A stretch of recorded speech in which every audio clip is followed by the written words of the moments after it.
তো বন্ধুরা S29 সিজনের তো এটা হচ্ছে আমাদের ফার্স্ট ম্যাচ। তো ফার্স্ট ম্যাচে আমি আমার একটা বন্ধু আর একটা র্যান্ডম প্লেয়ারের সঙ্গে খেলছিলাম তিনজনে। তো এখানে এই যে আমরা ফার্স্ট ম্যাচে খেলছি। এখানে আমার 3টে কিল ছিল।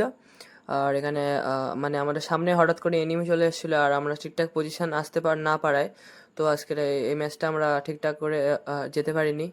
হঠাৎ করে এনিমি চলে এসেছিলো বলে সমস্যা হয়। দেখো পিছন থেকে আমার হঠাৎ করে মেরেছে, আমি বুঝতেই পারিনি। তো দেখো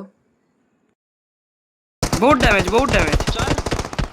দুটো আছে দুটো এই দুটো আছে গিস, আমরা মরে গেছি। তো এটা ছিল আমাদের নেক্সট ম্যাচ।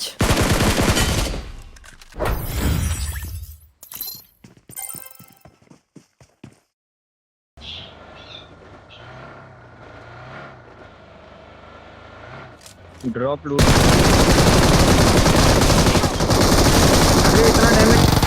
अरे अरे अभी कितना यार बैठा था? रौनक कितना बैठा?